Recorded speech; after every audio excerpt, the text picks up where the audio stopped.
강혜신의 오늘의 미국. 미국과 캐나다의 무역 전쟁이 쉽게 풀릴 것처럼 보이질 않습니다. 트럼프 대통령은 캐나다에서 제조된 자동차에 50% 관세를 붙일 것이라고 강도를 높였습니다. 캐나다 각 주의 총리들은 거의 마크 카니 총리와 함께 강경 대응 의지를 밝히고 있습니다. 지금 미국에 대해서 보복 관세 부과하는 것에 대한 기자회견을 캐나다의 각 주의 총리들이 합동으로 하고 있습니다. 캐나다 국민의 76%도 캐나다가 단기적으로 손해를 보더라도 트럼프 대통령에게 강경하게 대응할 것을 지지합니다. 특히 자동차 생산지인 온태리오 주 총리 더그 포드는 트럼프 대통령에게 매우 굴욕적인 표현을 하면서 캐나다의 지렛대를 열거합니다. 캐나다가 미국 경제와 트럼프에게 어떻게 타격을 줄 수 있는지, 그 결과는 무엇일지 세계가 주목합니다. 미국의 대이란 경제 제재 D-Day 내용보다 말만 앞서고 있다. 이코노미스트의 지적입니다. 각 나라가 미국의 요구를 즉시 따를 의무는 없기 때문이기도 합니다. 그리고 이 D-Day에서 가장 중요한 국가인 중국은 미국의 조치를 비난했습니다. 중국 정부는 정당한 권리와 이익을 지키겠다고 밝혔습니다. 그럼 여기서 트럼프 대통령이 중국의 보복을 부를 조치를 취하기가 어렵습니다. 그땐 미국과 이란의 전쟁이 아니라 미국과 중국의 전쟁으로 번질 위험이 크기 때문입니다. 따라서 이번 조치도 큰 갈등으로 번질 여지를 남기고 있습니다. 연방 대법원이 트럼프 대통령의 우편투표 제한 행정명령에 대한 하급 법원의 집행정지 일부를 완화한 판결을 내렸습니다. 트럼프 대통령에게 좋은 판결입니다. 그러나 그렇다고 트럼프 대통령의 우편투표 제한 행정명령이 합헌이라는 판결은 또 아닙니다. 이번 중간선거에서 이 내용이 어떻게 영향을 미칠지도 불투명합니다. 엔비디아가 AI 붐 시대의 은행이 되면서 위험한 영역으로 들어서고 있다고 월스트리트저널이 오늘 경고를 했습니다. 칩 시장을 확보하기 위한 조치이긴 하지만 실패할 때는 큰일이 일어난다는 얘기입니다. 여러분 안녕하십니까? 오늘의 미국 강혜신입니다. 먼저 오늘 캐나다와 미국의 여러 내용을 전해드리겠습니다. 캐나다에서도 미국에서 트럼프 대통령이 캐나다에서 들어오는 물건에 대해서 이미 50% 관세를 부과하기로 했고, 자동차에 대해선 그쪽에서 제조되는 내년 1월 1일부터 50% 부과를 한다. 뭐 이런저런 얘기를 했어요. 캐나다는 여기에 즉시 대응하지 않았습니다. 지금 미국에 수출하고 미국에서 캐나다로 들어오는 수출품과 수입품에 대해서 어떻게 제재를 할 것인가를 연구를 하고 있어요. 캐나다에 가장 해가 덜 되고 미국에 해가 크게 되는, 물론 이 관세라는 것은 캐나다와 미국 양국에 다 피해를 줍니다. 그래서 마크 카니 총리가 한 얘기를 좀 들어보시면요. 트럼프 대통령이 이렇게 부당한 관세 집행하는 거 뭐 놀랍지 않다. 그리고 또 그 같은 부당한 관세에 대해서 우리가 또 1대1로 달러 대 달러로 대응하는 것도 놀라운 일이 아닐 것이다. 그런데 물어보겠다 하면서 미국 사람들에게 질문을 하네요.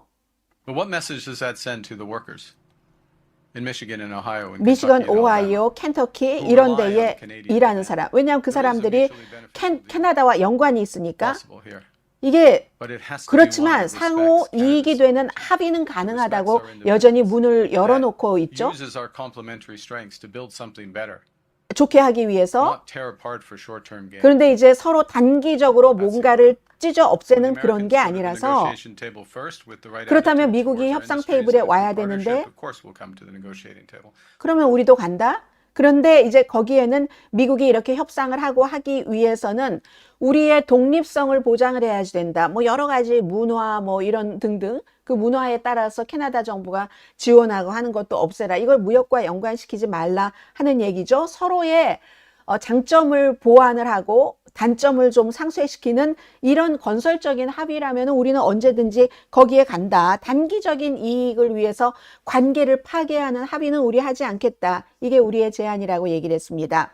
우리 산업을 대하는 미국의 올바른 태도, 그리고 미국과 캐나다의 진정한 그 파트너십 같은 거, 이런 자세로 미국이 있을 때 우리가 협상 테이블로 가겠다. 그러면 좋다.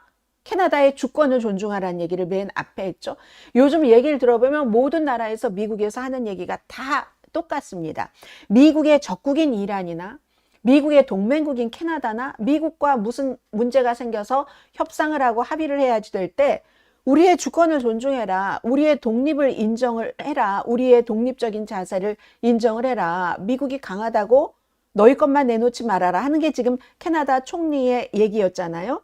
그래서 결국은 미시건주, 오하이오, 엘라바마 그런 지역의 노동자들에게 뭐라고 말을 할 것인가? 이게 다 수출 수입과 연관된 그런 것들을 얘기를 하고 예고편이기도 하죠. 우리도 9월 8일부터 보복 조치를 취할 때 그 생각을 해보세요. 지금 미시건, 오하이오 경합주죠. 오하이오는 트럼프의 주예요. 엘라바마도 트럼프 대통령의 주예요. 거기 힘들게 하겠다 하는 것을 얘기를 하는 거죠. 그럼 지금부터 트럼프 대통령에게 어제 캐나다의 어떤 분이 우리는 미국을 싫어하지 않습니다. 트럼프 대통령을 싫어하는 겁니다. 이렇게 댓글창에 남기셨던데 캐나다가 과연 미국과 트럼프 대통령에게 어떤 타격을 줄 수 있는가 여기에 대해서 좀 말씀을 드리겠습니다. 캐나다는요. 미국보다 훨씬 단기적으로 더 많은 피해를 입을지도 몰라요. 수출을 하면 수출품의 70%가 미국으로 옵니다. 이렇게 되는 거예요. 그런데도 캐나다가 그 고통을 감수하면서 미국께 달러 대 달러 1대1로 하겠어? 그럼 뭔가가 있으니까 그렇지 않을까? 전문가들이 분석을 하고 있습니다. 지금 말씀드린 것처럼 마크 카니 총리는 미시건, 오하이오, 켄터키, 엘라바마를 얘기를 했지만 그렇지만 메인, 미시건, 위스콘신 이런 데를 포함한 26개 주의 최대 고객이 캐나다입니다. 그러니까 반대로 이런 데서는 캐나다의 물건을 파는 거예요. 캐나다가 커스터머인 거예요. 미국 26개 주의 커스터머죠. 미국 50개 주 가운데서 45개 주에서는 캐나다가 수출하는 수출 상대국 3위 안에 듭니다. 캐나다도 미국 물건을 아무튼 많이 사간다는 그런 얘기를 하고 있어요. 그러니까 여전히 여기서 우리가 지렛대를 갖고 있다는 거죠. 기본적으로는 아직까지 품목이 나오진 않았는데 뭐 철강, 유제품, 또 무슨 가전제품, 농업장비, 전자제품, 뭐 펄프, 종이 이런 것인데 지금 캐나다의 사람들 76%예요. 정부가 트럼프 대통령에게 강하게 나가라. 이 강하게 하지 않으면 마크 카니를 비난하겠어. 마크 카니 총리가 지금 웃고 있는 사진. 이건 악시오스의 사진인데 뒤에 국민의 지지를 받기 때문에 이런 일을 하는 거고 트럼프 대통령은 지금 그렇지 않습니다. 캐나다와의 무역 전쟁을 지지하는 비율이 76% 당연히 안 되죠. 그 반도 아마 안 될 겁니다. 캐나다의 지금 정서는 미국에 양보하면 안 돼.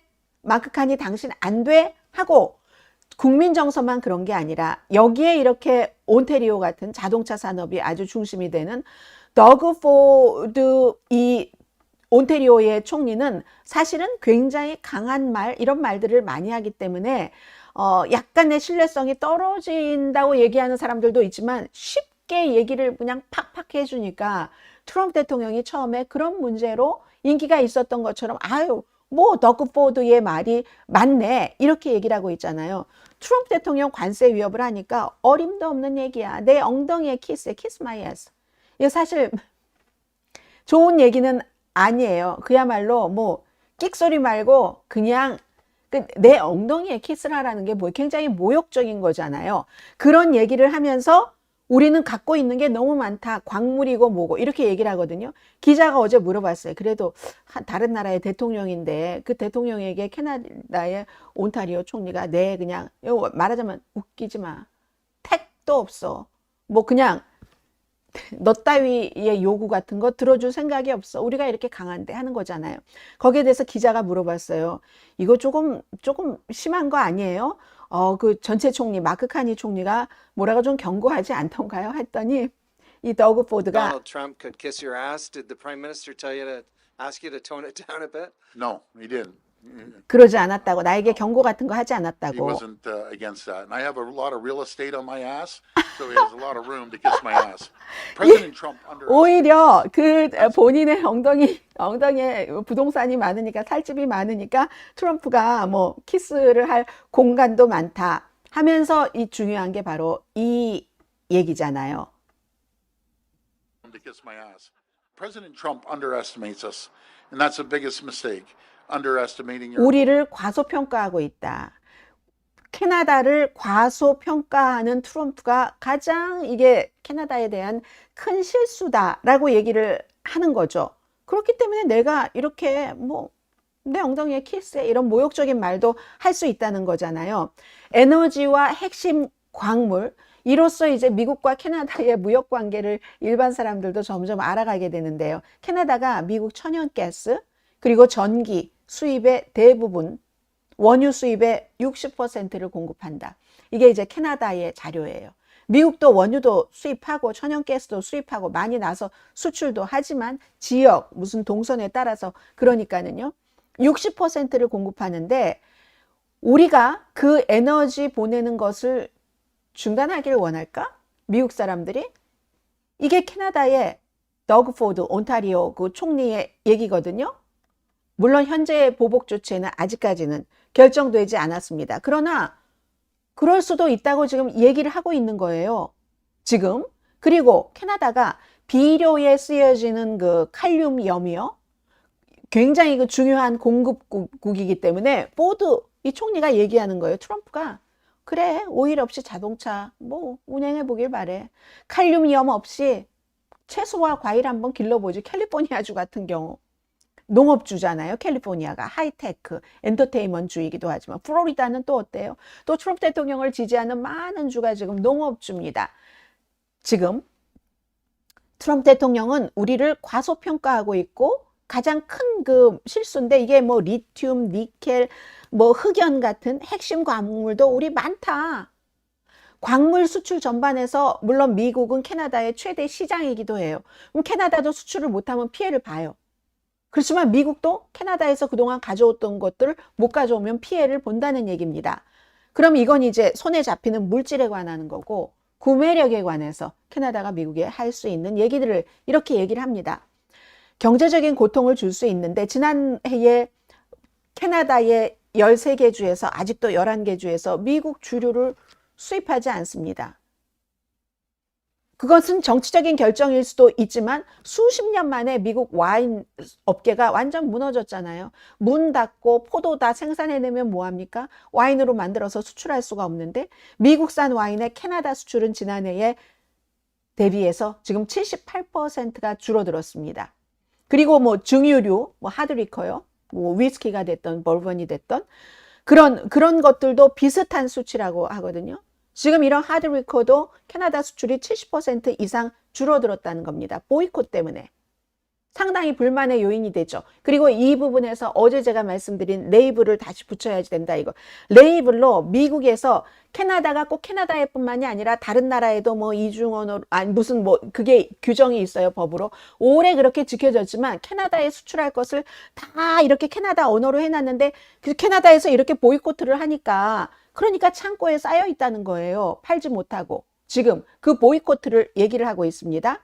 이건 정치인들이 시행한 조치지만 그 구매력에 있어서 미국에 관광 안 오잖아요. 오죽하면 지금 미국의 여러 주에서 도시에서도 캐나다 사람들에게 제발 좀 와주세요 하고 맞춤형 광고 같은 것 있죠. 이런 홍보를 많이 합니다. 할인도 엄청 많이 하는데 캐나다 사람들이 애국심이 그냥 확 올라온 거예요.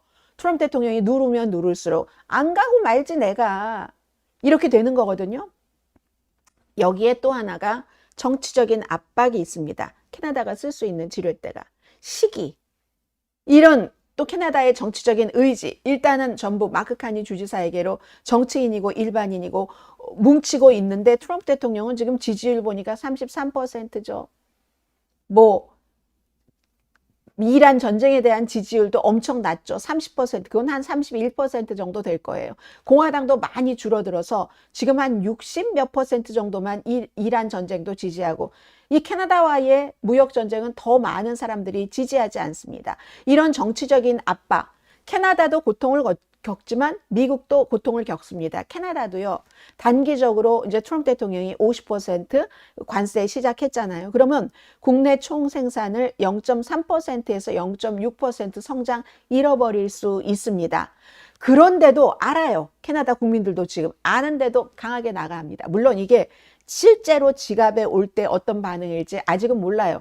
그러니까 시간 싸움이라는 거예요. 마크 카니가 미국보다는 우리가 시간이 있다. 트럼프 대통령이 협상 테이블에 올 거야. 여기서 물러나면 안 되지. 이제 막 캐나다의 언어, 문화까지 얘기하고 왔는데 이거 우리 주권 침해지. 이렇게 된다는 거예요. 시간이 지금 캐나다 편이다 하니까 캐나다도 단결된 모습을 보고 있잖아요. 캐나다의 76% 트럼프 대통령에게 강하게 하라는 사람들은요. 심지어 무역 협상에서 나의 일자리가 위험할 수도 있다 하는 것을 알면서도 이건 아니지. 이렇게 얘기를 한다는 거거든요. 오타와 이 더그 포드, 이 주지사 총리의 결정을 지지를 한다는 겁니다. 지금. 미국은 그 대신에 중간 선거가 빨리 오고 있고 캐나다도 더 장기적으로 보면 지갑, 이게 핵심이지만 시간표가 미국에 더 빨리 오잖아요. 경제가 핵심 쟁점이고 이거 이상 뭐가 있겠어요? 공화당 의회 장악력 불안정해지고 그리고 가장 중요한 연방 선거 가운데서 두 군데가 캐나다와의 이 무역이 너무나 중요한 미시건주와 메인주에서 치러지잖아요. 이 두 주 모두 수출품의 거의 모두를 캐나다로 보내는 주입니다. 지금 그렇죠. 예일 대학교의 뭐 예산 그 연구소 예산 그 버젯 랩에서는 계속 미국 사람들 뭐 1년에 얼마를 돈을 더 내야지 된다. 관세로 이런 얘기를 나오잖아요. 그러니까 미시건, 오하이오, 켄터키, 엘라바마도 얘기를 했었어요. 마크 카니 총리가. 이런 노동자에게 무슨 메시지가 되는 거죠? 트럼프 대통령은. 아니 이 사람들은 캐나다가 완전히 커스터머인데 소비자인데 여기에 의존하고 있는데 이런 얘기요. 캐나다도 미국 자동차를 많이 사요. 캐나다가 유럽연합 아니면 다른 국가들보다 미국산 자동차 더 많이 삽니다. 그럼 엘라바마 자동차 공장, 켄터키, 오하이오, 미시건 자동차 공장에서 일하는 사람들은 커스터머를 대통령이 다 없애버리는데 뭐라고 얘기하실 거예요? 맨 앞에 들어보신 지금 그 얘기를 하고 있잖아요.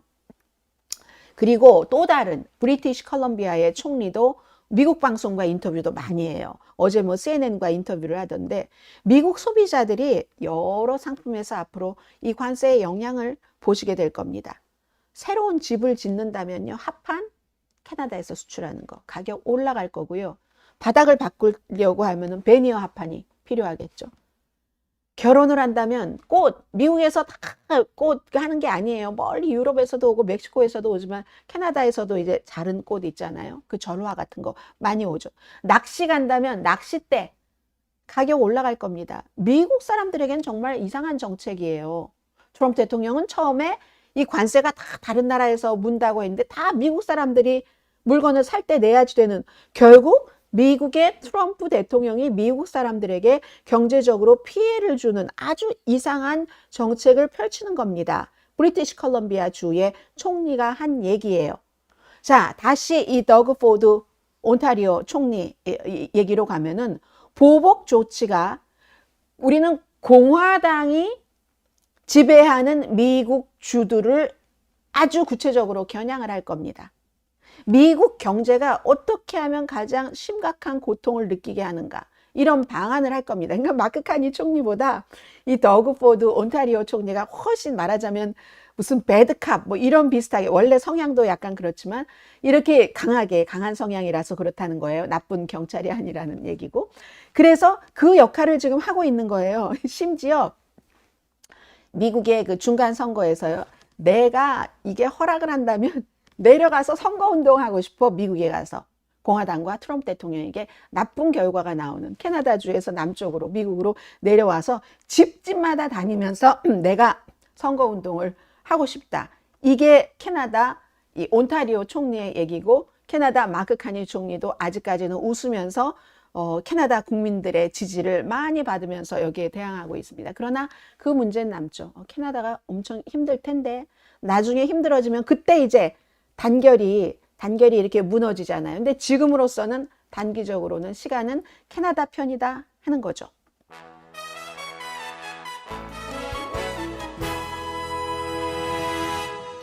어차피 치킨 게임이기 때문에 둘 다 손해를 보고 그 피해는 고스란히 양국 국민들 몫이다. 이거요, 누가 얘기를 했었죠? 어느 켄터키의 랜드폴 의원이 얘기를 했었던 것 같아요. 무역 전쟁을 제일 처음 시작할 때 뭐라고 말하냐면, 월마트를 그 당시에 예로 들었는데, 아니 월마트에 가서 뭔가 싼 물건을 사면은 싼 물건을 수입해 오고 뭐하고 하는 그 과정에서 월마트와 중국에서 그 당시에 물건을 많이 수입해 왔으니까 이렇게 저렇게 하는 거고, 일반 사람들은 그냥 싸게 사면 되는 거예요. 그런데 관세를 서로 붙이면 붙일수록 서로 물건이 비싸지는 거죠. 그러니까 중국이나 캐나다가 미국에 비해서 싸게 잘 만들 수 있는 물건을 만들어서 팔면 되는 거고, 미국은 캐나다와 중국에 비해서 더 싸게 잘 만드는 물건을 팔아서 이 세 나라 국민들이 가능하면 이 같은 물물 교환으로, 무역으로, 그게 무역이죠, 더 좋은 제품을 더 싸게 하는 거가 맞는 거다. 간단합니다. 무역은. 그래서 그 같은 무역의 기본 원리에 따라서 멕시코와 그리고 중간에 미국이 있죠. 북쪽에 캐나다가 있죠. 이런 나라는 뭐 USMCA가 됐던 뭐 자유무역이 됐던 이 지정학적인 여러 가지 이득이나 그곳에서 나는 자원이나 노동력, 값 이런 것을 계산을 해서 자유무역 협정을 맺은 것이고, 미국과 중국은 소비재가, 노동력이 중국이 많고 싸고 하니까 그런 것을 만들어서 미국 사람들이 아주 싸게 물건을, 베트남도 마찬가지고 샀고 멕시코산도 마찬가지고, 미국은 대신에 아주 비싼 뭐 중장비 이런 걸 만들어서 비싸게 팔았잖아요. 그런데 이 미국이 그 같은 싸게 만들 수 있는 능력은 그 사이에 사라지긴 했죠. 그런 제조 능력이 사라졌고, 그런 능력을 위에 이제 AI가 들어가는 거잖아요. 그 전에는 친환경이 들어갔었고, 그렇게 해서 변화하고 있는 이 과정에 트럼프 대통령은 제조업을 살리겠다 하면서 제조업에 대한 기반, 다른 나라들이 다 제조업이 그렇게 발달을 해서 거기에 따른 시스템을 만들어 놨는데 미국이 수십 년 동안 안 하던 것을 어떻게 해요? 그러면서 제조업도 우리가 하고 뭐도 우리가 하고 다 우리가 하고 스스로의 고립 정책을 지금 하면서, 다른 나라들이, 캐나다도 이렇게 협상을, 우리의 주권을 존중해 주면서 한다면 하겠어. 그렇지만 말이야, 그 사이에도 계속 중국과의 관계도, 유럽연합, 유럽과의 관계도 개선을 하고 있는 겁니다. 지금 기간시설을 확장을 하고 있는 거예요. 무역에 대해서도. 야, 이거 70%를 미국에 의존을 했더니 이거 이렇게 되는구나 하는 거. 심지어는 국방까지도 마찬가지잖아요. 그래서 트럼프 대통령이 물러나고 난 뒤에 이러한 정책이 누구에게 좋을지 모르겠어요. 물론 공화당에서는 상당수 트럼프가 잘하고 있어, 아직도 그렇게 하겠지만, 일단 기본적으로 이 무역 전쟁에서 손해보는 것은 모든 나라의 국민이 다 손해보는 거예요, 지금 사실은. 자, 그렇다 말씀드리고요. 자, 하나를 또 오늘 정리를 할 수 있겠습니다. 이번에 정리하는 건 뭐냐면은, 이란에 관해서 어제 스캇 베센트 그 재무장관이 아주 막 대단하게 발표를 했어요. 제재를 하겠다. 제재를 하는데 그 제재는 이란뿐만이 아니라 이란의 숨통을 열어주는 다른 국가에 대해서도 하겠다 하는 건데, 이 사진은 이코노미스트의 사진입니다. 이란은 미국의 금융 압박을 견뎌낼 것이다. 금융 위협을 will be able to shrug도 한다고 하죠. 어깨 한번 견뎌낸다는 얘기잖아요. 새로운 제재를 맞았는데도 이란 정권은 반항적인 태도를 보이면서 그래? 할 테면 해봐. 이거거든요. 자, 보겠습니다. 6개월 전에 트럼프 대통령이 이제 에픽, 퓨리, 그러니까 오퍼레이션 에픽 퓨리, 장대한 분노 작전을 시작해서 군사적으로 했는데 실패했어요. 그 다음엔 좀 달콤하게 당근 작전을 했죠. 호르무즈 해협 개방하고 우리가 지원금도 몇천 몇백만 달러 이랬잖아요. 미국에서 공화당이 엄청 싫어해서 그것도 실패를 했습니다. 이번에 다시 이제 D-Day다, 노르만디 상륙 작전에 비유를 하면서 이걸 발표를 한 거잖아요. 많은 접근법에 실패를 한 뒤에 경제적인 D-Day를 발표를 했는데 이란이 79년도 이슬람 혁명 그때부터 지금까지 경제 제재를 받아왔습니다. 그 사이에 많은 이렇게 제재하면 이쪽으로 저렇게 제재하면 저쪽으로 빠져나가는 것만은 수십 년 동안 연구를 해왔었던 이란이에요. 전 세계에 걸친 이란의 금융만 지금까지 그래왔지만 촘촘하게 따져서 우리 압박할 거야. 이렇게 얘기하는데 그러나 당분간 이 같은 압박과 위협은 실제적인 제재보다 말만 앞서고 있다. 앞설 것이다. 이렇게 예상을 합니다. 이코노미스트는요. 왜냐하면 각 나라가 미국의 요구를 즉시 따를 필요가 없기 때문입니다. 유나이티드 아랍에미리트처럼 따지는 국가도 있어요. 근데 제일 중요한 건 결국 이란 오일은요. 90%를 중국이 가져가는데 중국인 거예요. 일단 기본적으로 힘든데 엎친 데 덮친 격으로 이란을 누르겠다는 미국의 입장입니다. 심각한 경제란이죠. 그 리알화, 이란 돈 가치가 올해 초 이후에 달러 대비 거의 절반 가까이 하락했습니다. 그럼 얼마나 힘들다는 얘기예요?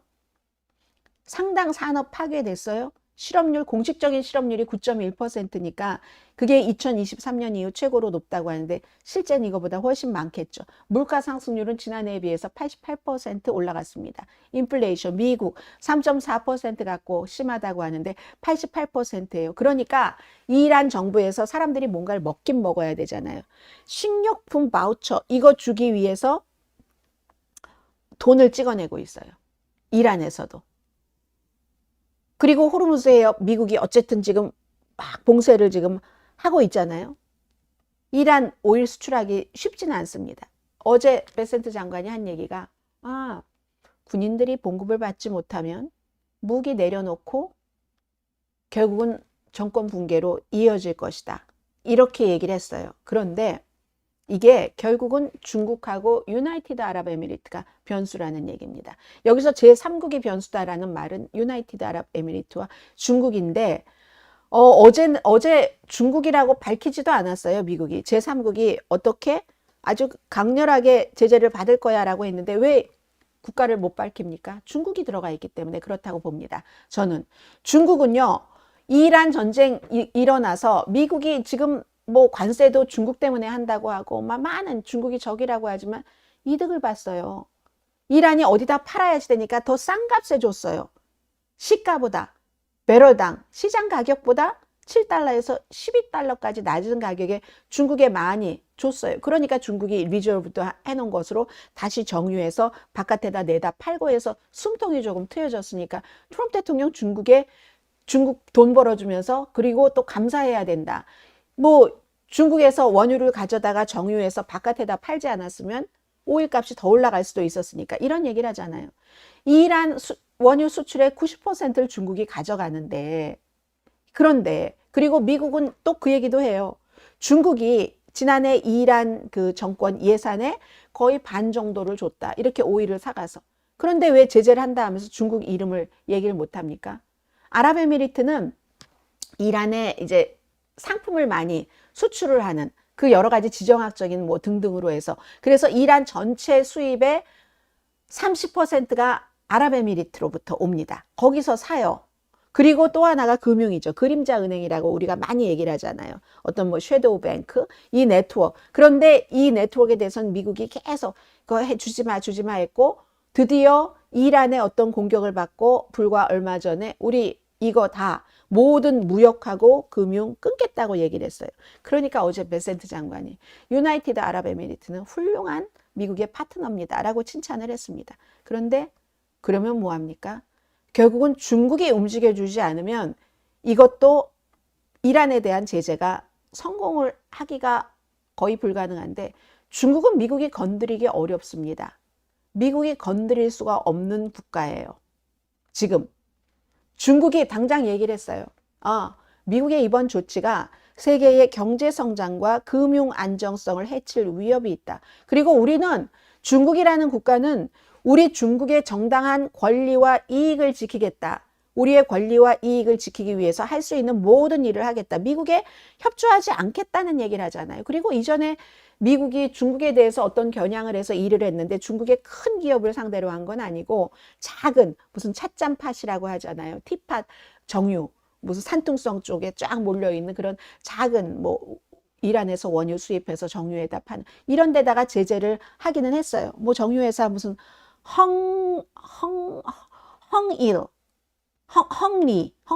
헝리에도 제재를 하기는 했어요. 그런데 본격적으로 중국 정부를 꽉 누르는 것을 하지를 못하는 겁니다. 중국을. 그렇게 되는 경우 런던에 있는 띵크탱크예요. 브루스 앤드 바자르, 예, 엔스판디아르, 바트만 겔라지, 이분이 중국 기업을 만약에 미국이 이란 문제로 겨냥을 하면 이건 더는 이란 문제가 아닙니다. 대중국 정책의 문제고 미국과 중국의 싸움이 시작된다는 겁니다. 이래서 함부로 못하고 어제 중국이라는 이름도 스캇 베센트 재무장관이 제재 명단 국가에 밝히지 못한 겁니다. 자, 그리고 또다시 시간이에요. 캐나다의 관세와 마찬가지입니다. 고통을 견디는 정권입니다. 이란 정권은 아무리 압박 수위를 올려도 이란의 의회 의장이 하는 말 뭐예요? 모하메드 바게르 갈리바프. 경제 성장이 없다면 이란이 살아남지 못할 것을 인정을 했어요. 불과 며칠 전에 8월 20일에. 그리고 마수드 페제스키안 이란 대통령도 우리 양해각서 했던 그때로 돌아가서 협상을 해야 된다. 경제적인 문제 때문에 이렇게 얘기를 해요. 그렇지만 이란의 의회 의장 그리고 이제 또 다른 사람들 강성인 이런 사람들은 북한과 같이 이란이 그 정도의 상황에 처하기를 원치 않는다. 북한처럼 그렇게 조이지는 않는 상황인 거예요. 원치는 않는다. 그런데 이런 모든 점을 알면서도 지금 미국에 물러서지 않는다는 거예요. 그렇게 다 인정할 것 인정하면서도 갈리바프 그 의회 의장이 미국의 계획을 지금 조롱하고 있잖아요.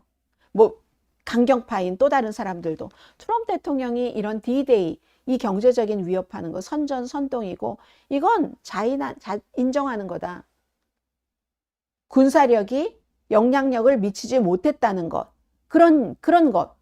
그리고 경제적인 것은 정말 복잡한 미국이 따라잡기 어려운 이걸 이렇게 개발을 해온 미로와 같은 금융 네트워크를 이란의 금융 네트워크를 다 망가뜨릴 수 있는 것일까 모른다는 거예요. 그래서 사실은 지금 미국 측이 가장 원하는 것은 1월 달 그 미국이 이스라엘과 함께 이란을 공습하기 전에 막 그 국민들이 일어나서 시위했잖아요. 그 같은 상황이 오기를 기다립니다. 가능하겠어요? 이란이 얼마나 나쁜 정권이에요. 공개 처형하잖아요. 본보기로 보이기 위해서. 공개 처형을 당하는데 그럼 그 사람이 내가 이란 정권이 싫어 하면서 내 한 몸 죽어서야 하는 마음도 있겠지만 그 사람은 가족이 없어요. 공개 처형을 시키고 연좌제를 하는데 가능하겠습니까? 지금으로선 가능하지 않습니다. 이란도 교묘하게 밀고 당기기를 하겠죠. 여기까지 압박하고 그럼에도 불구하고 나는 안 돼 하고 시위를 하는 사람들이 많지 않을 그 정도까지 가겠죠. 그래서 오히려 이코노미스트는 경제 압박이 역효과를 낼 위험도 있다고 얘기를 합니다. 이란 정부를 대담하게 만들 수 있다는 거예요. 군사작전이 실패했다는 것을 인정을 하네. 그러면서 이란이 지금 계속 능력이 남아있어요. 걸프 지역의 미국의 동맹국을 이란에 반대하는 어떤 정책을 하는 그런 국가들을 에너지 시설에 대한 공격을 할 수 있는 능력이 남아있기 때문에 똑같이 말하잖아요. 미국이. 스캇 베센트 재무장관 이란에 돈줄을 주는 국가는 엄청나게 고통받을 거야. 그러면 이란은 미국에 협조하는 국가는 우리의 적으로 애니미로 우리가 하고 대할 거야. 공격 대상이야. 이렇게 얘기를 하고 있잖아요. 지금. 그리고 언제나 호르무즈가 있고 아직도 그 주변에 뭐 이라크에도 그렇고 대리 세력들이 있고 이라크도 그래요. 이란에서 가스를 많이 사옵니다. 이런 여러 가지 관계들이 있는 거예요. 그래서 어제 그랬잖아요. 스캇 베센트 재무장관이 구체적으로 뭐 이렇고 하고 발표를 하는데 제가 그 구체적인 세세한 내용을 전해드리지 않는 것은 다 집행되기 어렵기 때문에도 있습니다. 이란이 먼저 얘기했어요. 호르무즈 그 해협을 지나는 선박 50척에 벌금을 부과하거나 납포할 수도 있다. 우리가 하는 대로 따라라. 우리가 허락하지 않는 것은 하지 말아라. 트럼프 행정부는 시간이 자신들 편이라고 생각할지 모르죠. 이 전쟁이 시작했을 때부터 조금만 있으면 무너질 거야. 군사력 이만큼만 더 때리면 손 들고 나올 거야. 이만큼만 더 때리면. 안 돼서 지금 경제적으로 하는 거죠. 30 몇 년 동안 37년? 79년부터니까 여러분 계산해 보세요. 8, 9, 10, 11, 47년. 37년이 아니라. 견뎌온 이란이기 때문에 시간이 누구 편인지는 모르죠. 이란에 대해서 잘못 판단한 전례가 있잖아요. 미국은. 4월 달에도 그랬어요. 야, 이 정도면 스캇 베센트 어제 그 발표라던 스캇 베센트 재무장관도 이 정도 우리가 뭐 군대 보내고 해서 이러면 이란이 나올 수밖에 없어. 그리고 호르무즈 해협을 우리가 이렇게 봉쇄하는데 이란의 오일 산업은 완전히 파괴돼. 그런 일이 일어나지 않았습니다. 이란이 여전히 적대국을 처벌할 수 있는 능력을 지닌 이상 미국이 할 수 있는 일도 한계가 있는 거죠. 그래서 이건 결국은 그거예요.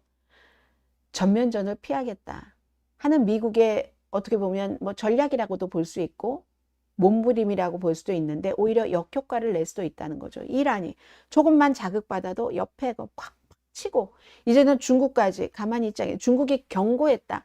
차이나 원스라고 얘기를 합니다. 이런 것을 강력하게 시행을 할 경우 우리도 가만히 있지 않겠다. 이란에 대한 그 생션이잖아요. 제재를 이렇게 강하게 할 경우 우리도 가만히 있지 않겠다. 우리가 피해를 보니까 우리가 아니 이란과 전쟁을 하려면 이란과만 전쟁을 하든가 우리도 이란에서 수입을 해서 우리의 산업을 육성시키고 하는 계획이 다 있고 하는 나라인데 왜 적법하게 이란과 중국의 거래를 미국이 이걸 막고 뭐 제재를 한다고? 지금 중국이 이렇게 나오고 있잖아요. 이란 문제는 그렇기 때문에 이것도 새로운 D-Day를 선포했다고 해서 트럼프 대통령 마음대로 되지 않는다 전해드립니다.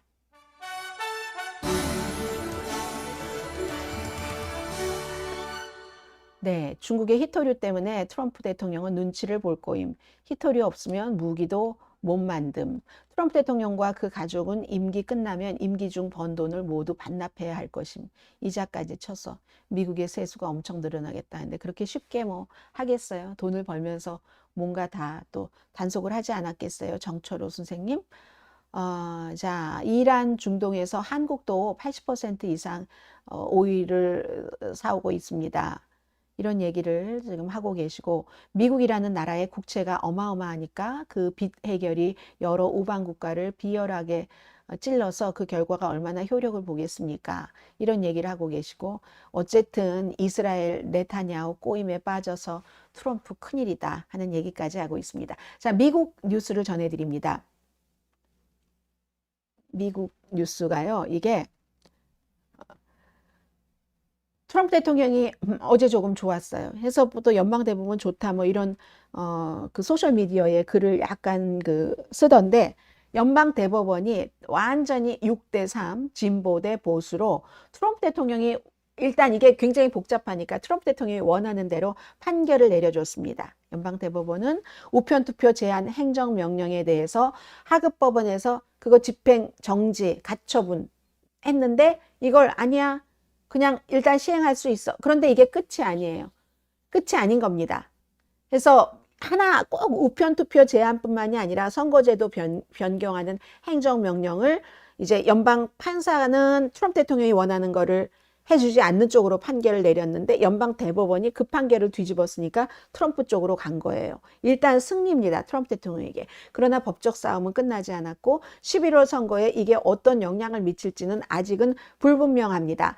시행 중지됐었던 행정명령을 다시 할 수 있어 한 게 뭐냐면 우정청이 트럼프 대통령의 명령을 따르지 않는 주에는 우편투표 용지를 보내지 않겠다. 그럼 트럼프 대통령의 그 행정명령이 뭐냐? 이 사람이 뭐 시민권자고 뭐고 하는 그런 것을 주정부에서 갖고 있는 데이터를 전부 이제 뭐 우정국으로 넘겨라. 넘기지 않으면 우리는 우편투표 용지를 보내지 않겠어. 이거죠. 그러니까 23개 주와 워싱턴 DC가 유권자 명부라는 게 이게 선거가 주정부 관할인데 그걸 왜 연방정부가 유권자 명부를 관리를 하려고 해? 그리고 또 사람들이 이사할 때마다 이게 뭐가 바뀌고 유권자 명부라는 게 리스트라는 게 뭐 18살이 되거나 또 이름을 바꾸면 또 바뀌어지고 여성이 결혼했다 이혼했다가 또 결혼해서 남자 성을 바꾸면 그때마다 바뀌어져서 일관적이지 않는데 그리고 제일 중요한 건 트럼프 행정부가 그걸 원하는 거, 유권자 이거 사기가 있다. 시민권자도 아니면서 시민권 엄청 많이 투표를 하고, 그것에 대해서는 보수적인 띵크탱크도 극히 드물다. 너무 극히 드물다는 게 정말 너무너무 극히 드물어요. 0.00000000000 막 이렇게 나가잖아요. 그런데 오히려 그것이 그 주의 권한을 무시하고 등등으로 고소를 했어요. 그래서 하급법원에서 그래, 그거 하지 마라. 우정국에서 그런 거 요구하지 못하도록 했어요. 그것이 아니야. 연방대법원에서 6대 3입니다. 그런데 그게 트럼프 대통령의 행정명령이 합헌이어서 그런 게 아니라 절차가 잘못됐다는 거예요. 왜냐하면 우정국에 그렇게 행정명령을 지시를 했어요. 그러나 그게 어떠한 구체적으로 발표는 26일 날, 오늘 25일이죠. 내일 하기로 돼 있었거든요.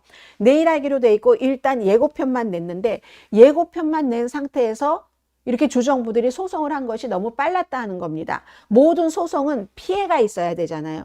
주정부가 아직까지 이게 공식적으로 뭐가 완전히 공식화된 게 아닌데 내부의 지시인데 행정명령이라는 것이, 근데 무슨 손해를 봤어? 아직 손해보지 않는 상태에서 이렇게 소송을 하는 게 안 되지?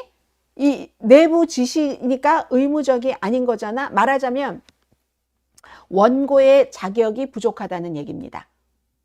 그래서 절차적인 문제로 이거 아니야 그냥 시행해 하고 한 거거든요. 대신에 합헌이다 위헌이다는 판결을 하지는 않았어요. 그러면서도 뭐 이름 누가 썼다 이렇게 하진 않았는데, 그 다수의 의견이 그렇다고 해서 정부가 이 행정명령을 시행하기 위해서 취하는 모든 조치가 적법하다는 뜻은 아닙니다. 그 문제에 대해서는 시간이 말해줄 겁니다. 이건 또 무슨 뜻이에요? 왜냐하면 하급법원에서 완전히 판결을 하고 나서 뭐 거기에 마음에 들지 않아서 트럼프 대통령이 또 연방대법원에 상고를 하면은 그때 하겠다는 얘기인지 그것도 포함이 되겠죠. 6. 이제 보수가 트럼프 대통령이 원하는 대로 해도 돼라고 했고, 그런데 3명이 이제 반대 의견이잖아요. 카탄지 브라운 잭슨 이 대법관은 반대 의견에서 중간 선거에서 불필요하게 혼란을 주고 불확실성을 준다. 대법원이 이거 완전히 카프카적인 악몽이다. 카프카적인 나이트메어를 강화시켰다. 너무 불분명하고 모순적이고 어떻게 될지 모르고 하는 이랬다는 거예요. 그래서 일단 하급법원에서 딱 시행하지 마라.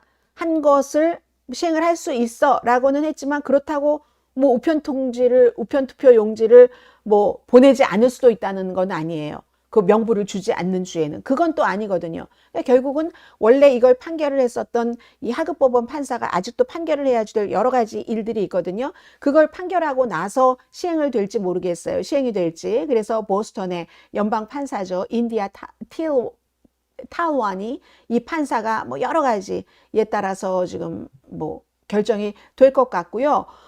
그러면 8월 26일 내일 연방 뭐 이거 줘야지 됩니다 하는 게 이게 발표가 되고 나면 연방 대법원은 어제 아직 발표도 되지 않았는데 고소를 할 자격이 없었어 했으니까 그 이후에 다시 고소를 할 수도 있잖아요. 굉장히 복잡하게 되는 거죠. 그렇게 되는 경우 고소가 돼서 그 결과가 나오고 하려면 11월 달 이전에는 이 트럼프 대통령이 말하는 우편 투표에 관한 행정명령이 적용되지 않을 가능성도 있습니다. 그러나 뭐 자꾸만 이렇게 하다 보면은 우편 투표가 부정투표라는 트럼프 대통령의 말이 맞아 하는 생각도 하는 사람이 있을 테고 뭔가가 좀 불투명하긴 해요. 그런데 전체적으로는 미국 사람들 3분의 1 정도가 우편 투표를 하고, 트럼프 대통령을 포함해서요. 플로리다주에서 최근에도 2번 했고, 그리고 주에 따라서는 99%인데도 있고, 버몬트주 생각나네요. 캘리포니아주도 80%가 넘는 사람이 우편 투표를 하는데, 유권자 명부를 주가 관리해야 되는 거니까 안 주겠어 했다고 우편 투표 용지를 우정국에서 안 보내주면 또 어떡하겠어요? 이런 일들이 일어날 수 있다는 거고, 그리고 일단 9월 4일이 첫 번째 노스캐롤라이나주에서 우편 투표 용지가 발송이 되는 날이거든요. 그럼 생각해 보세요. 9월 4일까지 이 우정국에서는 우리에게 명부를 줘 했는데, 이미 노스캐롤라이나주는 9월 4일은 우편투표 용지를 발송하는 날이에요. 여기서 한번 발송을 해놓으면 그 다음에는 걷잡을 수 없게 된다는 게 전문가들의 얘기입니다. 일단 시작을 하고 나면은, 그러면 뭐 트럼프 대통령의 뭐 이거를 뭐 요구를 어떻게 해야 돼? 아무튼 복잡해진다는 거예요. 선거가 지금 얼마 남지 않았는데, 어제의 연방 대법원의 판결조차도 이 싸움을 끝내지는 못하지만 앞으로 이제 연방하급법원 판사가 몇 가지 더 판결을 해야지 될 것, 이런 거에 따라서 달라지고 그 뒤에 연방대법원이 어떤 결정을 내릴까. 글쎄요, 아무래도 이번에 중간선거에는 큰 영향을 미치지 못하지 않을까, 뭐 그런 생각이 들기도 하고요.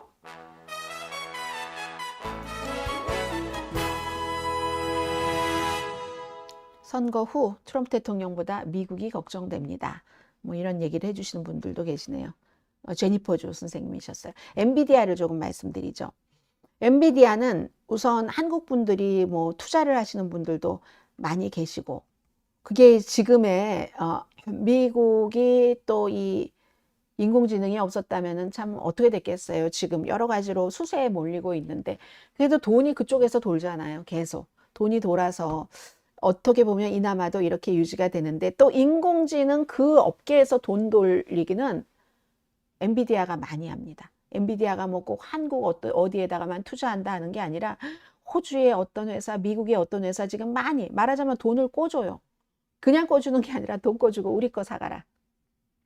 이렇게 되는 건데 그게 위험하다 하고, 오늘 월스트리트저널은 경고를 했거든요. 엔비디아가 은행이 되고 있다. 뱅커가 지금 은행이 되고 있어서 AI 붐에 대해서, 근데 이게 굉장히 좀 위험한 그 바닥을 짚게 되네. 금융 부담이 커지잖아요, 엔비디아에.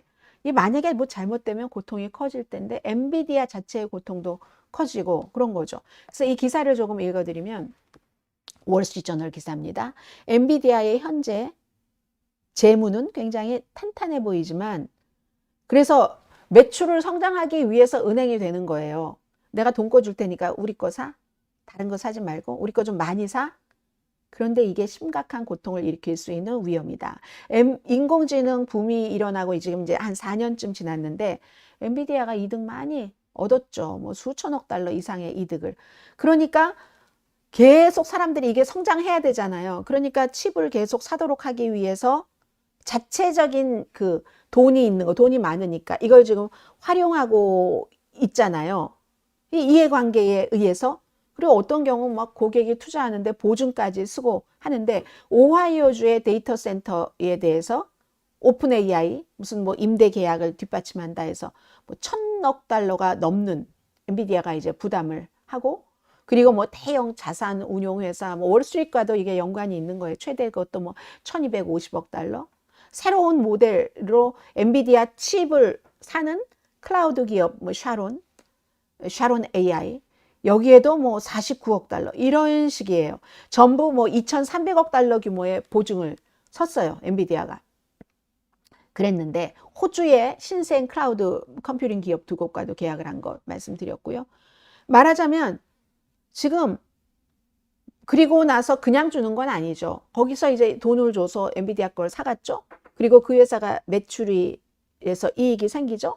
그럼 뭐 그 이익의 일부를 받는 그런 식이에요. 그러니까 기업들이 엔비디아가 꿔준 돈으로 엔비디아의 칩을 사는데 아직은 버틸 힘이 있다는 겁니다. 엔비디아가 돈을 이렇게 많이 이렇게 하더라도 충분히 감당할 수 있는데, 그리고 실제로 엔비디아가 무슨 뭐 예를 들어 임대계약 보증을 했다면 그 뭐가 잘못됐었을 때 전반적으로 다 그걸 뒤집어 쓰지는 않겠죠. 그럴 가능성은 낮을 겁니다. 그런데 엔비디아가 이미 이걸 금융업에 진출을 했다고 보고 있어요. 금융업에 진출을 했고 새로운 사업 모델이라고 엔비디아는 얘기를 하고 있는데, 앞으로도 계속 이렇게 다른 회사에 대해서 우리가 얼마큼 뭐 파트너십 하면서 얘기를 하잖아요. 그렇게 할 수 있다는 걸 시사를 한다는 건데, 이거는 또 엔비디아로서는 너무 큰 회사에 다 기대지 않겠다. 은행이 큰 고객도 중요하지만 소액 그 사람들도 예금주도 중요한 것처럼 아마존, 마이크로소프트 이런 거대 기술 기업에만 의존하다간 이거 저기가 잘못되면 큰일 나니까 이런 엔비디아로서는 자국책일 수도 있어요. 그런 구조에서 우리는 벗어난다. 뭐 AI, 클라우드 기업, 데이터 센터 이런 사업자들에게도 칩을 많이 팔아서, 그러니까 커스터머 기반을 늘리겠다 하는 거죠, 지금. 자, 이런 상태에서 지금 수요가 아직 많으니까 괜찮은데, 아니 월스트리트저널이 루센트 그 테크놀로지 있죠. 나중에는 뭐 프랑스 회사에 넘어간 건 아니죠. 같이 합병을 했죠. 거의 예를 드는데 엔비디아가 이 역사에는 뭔가 좀 크레딧이 없고 해서 뭐 돈도 많이 못 빌리고 하는데 내가 돈 빌려주고 내 물건 판다 하는 그런 게 있는데 엄청난 역풍을 맞은 게 닷컴 버블 당시에 이 루슨 테크놀로지사잖아요. 대표적인 통신업체, 통신 장비 업체였었죠. 90년대 중반 AT&T에서 이렇게 떨어져 나와서 그래서 그 당시에 이제 미국이 그 산업 규제 같은 것을 좀 많이 풀어줘서 소규모 통신 사업자들을 막 이제 고규모 그러니까 그 커스터머로 확보하려고 할 때 그때 이제 시장에서 판매를 늘리기 위해서 지금의 엔비디아처럼 루슨트 그 테크놀로지가 그렇게 했다는 거예요. 신용이 낮아서 돈 많이 못 빌리는 그런 회사에게 그 루슨트 그 장비 구입하라고 하면서 금융 지원을 줬죠. 그리고 또 어떤 때는 보증까지 섰어요. 다른 제3자에서 돈을 투자를 받고 할 때는 우리가 보증합니다. 보증까지 섰어요. 그래가지고 나중에 막 미 증권위원회에서 소송당하고 등등등등 해서 뭐 합의고로 마무리가 됐는데 그런데 그게 결국은 그 금융사업이잖아요. 테크놀로지 회사가 루슨트 몰락의 중요한 원인이 돼서 나중에는 뭐 인력도 3분의 1로 줄어들고 그리고 2006년도였어요. 프랑스의 그 알카텔과 합병을 해버렸잖아요. 그 당시에는 사실은 이 작은 회사들로서는 참 구세주와 같고 좋았었죠. 갇혔던 작은 회사들이 돈이 없어서 더 크게 뛰지 못하는 것을 루슨스가 해줬으니까. 근데 그게 지금 엔비디아가 하고 있는데 엔비디아하고 이 루슨트하고는 다르긴 다르죠. 엔비디아가 훨씬 재정적으로 강할 겁니다. 그리고 이제 모든 정황이 앞으로 1, 2년 동안 AI 공급이 수요를 따라가지 못할 것이다. 엔비디아 같은 특히 이제 아주 세련된 것은 수요가 더 많을 것이다. 이렇게 하기는 해요. 그런데도 언제까지 이럴 것인가. 물론 엔비디아는 그 사이에 뭔가 방안을 갖고 있겠지만 그걸 지금 월스트리트저널이 걱정이 되는 거. 이게 추세가 되면 계속 모든 데다가 다 돈을 대줘야지 되는 데이터 센터 자금 조달도 다 해줘야지 되는 칩 회사가 보증을 서는 구조가 되는가? 그러면은 우려가 된다는 얘기를 하고 있어요. 엔비디아가 원래 칩하는 회사였는데 여기서 그치지 않고 칩을 많이 팔기 위해서 완전히 다른 산업이잖아요. 금융. 여기까지 참여를 하고 임대계약 보증도 해요. 뭐 고객 지분 투자까지 뭐 포함이 되고 하니까 만약에 AI 칩 수요가 어느 순간엔 약해질 텐데 그때는 이 구조가 무척 위험하다는 얘기죠. 엔비디아의 재무 그 대차 대조표가 경고 압박을 받을 수가 있다는 얘기입니다. 자, 그런 얘기, 뭐 추가로 타격을 받을 수 있는 것도 있고 엔비디아가 이렇게 좀 무리하게 확대되는 걸 막기 위해서 어떤 내부 통제가 있는지는 월스트리트저널은 불분명하다고 얘기했습니다. 저는 당연히 있으리라고 생각은 해요. 그것 없이 엔비디아가 이렇게 뭐 한국에, 호주에, 어디에, 미국에 돈 빌려주고 파트너십 한다고 얘기를 하는 거죠. 그런 것들. 그렇게 하겠어요. 있기는 있겠죠. 있기는 있겠지만 이게 내일 엔비디아가 실적을 발표를 하거든요. 아마 이런 그런 어떤 조치가 있는데 뭐가 백업 플랜인데 B는 뭐고 C는 뭐야? 이런 질문을 많이 받을 가능성이 크다고 하는 겁니다. 투자자들이 엔비디아의 기술력에는 무한한 신뢰를 보입니다. 그렇지만 금융산업에 지금 처음 뛰어든 거잖아요.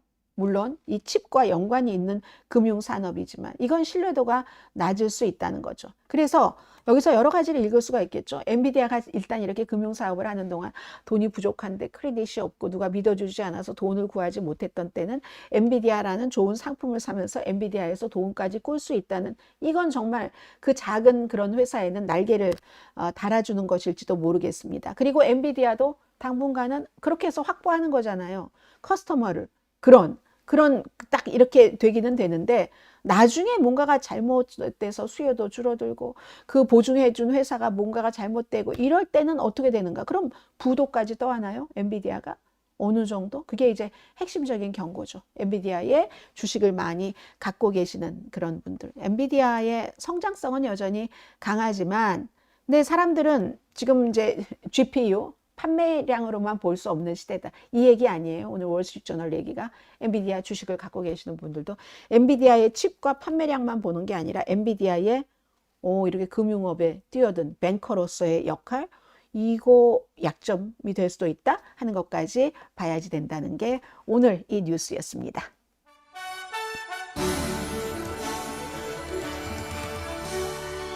네, 오늘 여기까지 마치려고 했는데 저에게 맨 마지막으로 들어온 키워드가 오뎅국이에요. 오뎅국 너무 좋아한다고 맛있게 드시라고 하는데 아니, 지금 캘리포니아주가 너무 더워서 저는 지금 오뎅을 종류별로 여러 개가 있는데 지금 냉장고에 3가지 종류가 있어요. 오뎅은 떡볶이에 넣어 먹을 때는 제일 얇은 거, 뭐 그냥 소위 말하는 싸구려처럼 보이는 거. 물론 어차피 다 저기 뜨거운 물로 기름 빼고 먹으니까는요. 그리고 뭐 여러 가지 모듬 오뎅 같은 거 있잖아요. 그런데 아니 사시는 곳이 안 더우세요?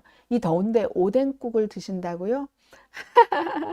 모르겠어요. 이건 가능할 것 같아요. 오뎅을 얇게 채를 쳐서 새송이 버섯 있죠? 새송이 버섯이 요즘엔 크게 나오던데 너무 큰 거 맛없습니다. 좀 작은 것으로 조금 귀찮긴 하지만 뭐가 귀찮아요? 그것도 재미죠. 손으로 얇게 찢어서 같이 그 오뎅이랑 볶는 거. 버섯 볶음도 있지만 그런 건 모르지만 오뎅국을 지금 드신다고요? 에어컨 엄청 크게 틀어 놓으시면 가능할지 모르겠습니다. 자, 오늘 여기까지 하고요. 저를 위해서 하트를 보내주신 분도 그렇죠. 이열 치열이기도 합니다만은 그래도 느낌에 더울 때는 시원한 냉면이 좋겠어? 뭐 냉면과 만두 이러면 좀 말이 좀 되는 것 같고. 자, 저희는 오늘 뭐 먹을까요? 낮에 비밀 방출. 낮에는요. 고구마하고 옥수수를 구워서 아주 알차게 샐러드를 해서 같이 먹을 예정입니다. 자, 내일 뵙겠습니다. 여러분 너무너무 감사드리고요. 수요일에 또 내일 수요일에 무슨 엔비디아 중요한 것 있다고 말씀드렸고 내일 뵙겠습니다. 바이.